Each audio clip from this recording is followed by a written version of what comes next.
Hey everybody, it's CrashtestGames, and today I'm bringing you just a quick Nuketown Domination game. It's my birthday today. I am officially 32 years old, which makes me even older than all of you. Well, not really, but you know what I mean. And I got fed up with PlayStation Network being down.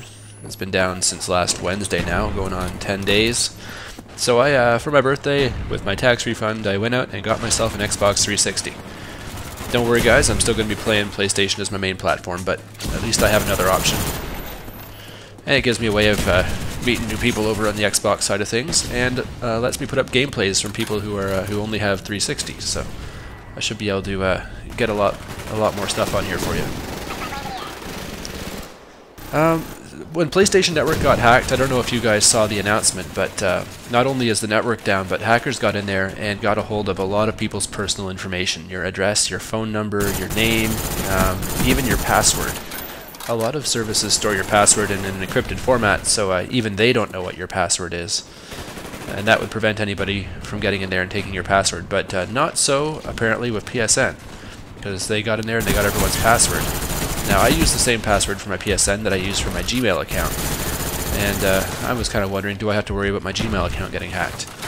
And I didn't do anything about it, of course, until yesterday, when suddenly I wasn't able to log into my Gmail anymore because it said my password had been changed. And when I went and took a look, it said there had been suspicious activity detected on my Gmail account, and yeah, basically somebody went in there and hacked my Gmail account, and my Gmail account is the main one that I use for everything, so like all my other passwords from everything else that I use, all kind of, they get reset through there. That's the one that I have on record for all these websites and everything, so it's bad. I've started trying to undo the damage a little bit, but man, what a pain in the ass. Anyway, I thought I'd take this opportunity to compare what it's like playing on PS3 to Xbox 360. This is a gameplay from my very first night. I actually got the Xbox 360 on Wednesday. So the controller is pretty different. It's an adjustment, that's for sure. The biggest problem is the left thumbstick, which is way the heck up on the left edge of the controller near the top, as opposed to kind of even with the right analog stick. And that makes it really tough to get used to aiming. At least it did for me. The other major difference, actually maybe even bigger, is that the triggers are reversed.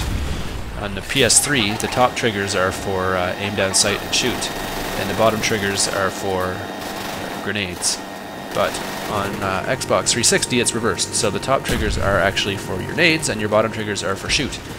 So you're going to see me a few times in the course of this game. Well, I'll point out when it happens, but I spent a lot of time staring at the sky and shooting when I meant to be throwing a grenade. And my aim sucks at everything else. But that gives me an opportunity to talk about something else, because a lot of people, elitist assholes, like to say that, how do you like that Nuketown spawn flip? And now it's flipped right back, and this guy gets orphaned off on the C flag. Anyway, a lot of people like to say that players on Xbox are better than players on PS3, and I gotta say that's just simply not what I've observed. There's always going to be easy lobbies and there's always going to be tough lobbies, but in this game I end up getting, I think, 57 kills on my very first night with a brand new controller, and I'm just not used to the controls yet. My aim sucks. I'm staring at the sky, shooting bullets, throwing stun grenades inside when it makes no sense. But I still managed to go like, I don't know, 57 and 13, I think. So the skills are definitely transferable, and it's not like the Xbox players are so much better, but you're going to be in trouble. Most of my deaths end up actually being from running out of ammo and not being able to find another gun fast enough. Speed up a little bit of this stuff in the backyard.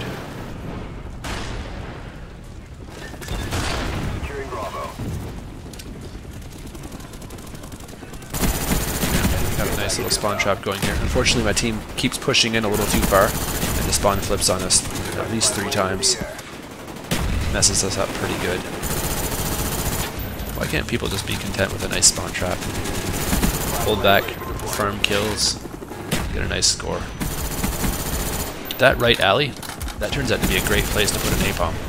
Put a napalm right over B and right down that side alley next to next to the greenhouse, and you'll kill them all day long. They'll just keep trying to stream out of there towards the B flag, or at least they did in this game. Probably because they're not very good. Here I am, nearly out of ammo again. I should have gone in there and picked up his gun. I didn't. Instead I wanted to call in an napalm, and I had to get out of the way so I wouldn't kill myself with it. Picked up a couple of kills. Before I got the 360, and while the PlayStation Network was down, it took me like a week to cave. I was practicing my nade spots a lot. There's some great nade videos out there, and it's one of the few things you can do in kind of LAN party by yourself. And I tried some of them out, and man, I'm glad I did. I'm going to keep doing it. I learned my my villa nades pretty well, especially for domination. Various ways of hitting the B flag from unpredictable locations, basically wherever you spawn. Tried them out. I got a chance to try them out yesterday on 360, and they work great. I also had this sneaking suspicion that it's possible to throw grenades a little further in 360 than it is in PlayStation 3. I'm gonna check that out and see whether it's true or not. But if it is, that'll be my next crash course. Just comparing that, because a lot of these nade videos I see, I just have a terrible time trying to reproduce those nades on the PS3. But on Xbox 360, it seems to be possible. So I'm gonna look at that a little closer, but that's if that turns out to be true, it'll make me feel a lot better, because I just felt like a loser not being able to do a lot of those nades. Like on one of them I actually tried, I think it was close to 100 times to hit one nade in particular on Villa, and just could not do it, ended up having to go with something else. Right here, by the way, this is how you take B. I see them coming down the right edge there, a couple stuns, couple nades. Hold them at bay, managed to get the B cap all by myself. Everything looks easy when you've got an SR and a chopper up, huh? Last topic I wanted to talk about is I've been talking to Panthers and on their Mall Cops Game Battles team. We actually haven't signed up for the spring session yet, but we want to make it into a 4-person team, both on scrim battles and on game battles. And we're going to step up our game a bit. We're going to start actually practicing and getting together and figuring out what times we're all going to be online, and taking time aside from just playing pubs and once-a-week tournaments to actually work on our game and get competitive. Because we all hate losing. But we've attempted recruiting so far and haven't had a ton of luck. Still looking to to get the right team together. Basically, what we're looking for are players who have got at least a little bit of prior game battles experience, so they know the rules. They're used to that style of play, know their callouts, and have got gun skill at least as good as the rest of us, so me, Slayer, and Panthers. And not exactly sure how to judge all that stuff. Maybe some games of free for all just to judge raw gun skill. Yeah, never try to shoot a rocket launcher while moving, by the way. And then a bunch of maybe team tactical or just scrims with other teams to see if we're compatible and can get along in a team. But we need players who can be online regularly during the weekend, on weekends, and we get along with and who know what they're doing. We're not claiming to be awesome ourselves, but if we're gonna get serious about this, we gotta get serious about recruiting as well. So if you're interested, send me a message here on YouTube, or there's a ton of ways to get a hold of me. You guys all know. Find me on PSN or on Xbox. Well, probably not on Xbox because this is a PS3 team. I'm still going to be, like I said earlier, still going to be using PlayStation as my main platform for playing Black Ops. Also going to be bringing some Portal 2 to the channel pretty soon. My wife, Angry Flower, has gotten into Portal 2. So far she's been playing it on Xbox, but who knows, might be on PlayStation, might be on Xbox. But it's a pretty cool game. It's definitely a puzzle game, but strangely addictive and really funny too. They put a lot of effort into the dialogue and just making the thing entertaining. Since it's a brand new game, I figured people would probably want to see it, and it's a puzzle game, so people tend to get stuck and are going to go to YouTube and look for how to solve stuff. So I figured it'll be probably get a lot of views, and it'll be a lot of fun to make too. It gives me an excuse to play through the game.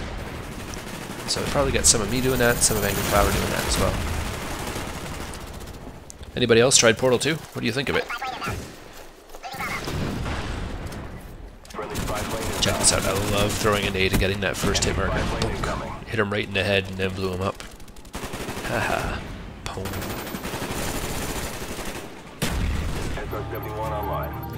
There you go.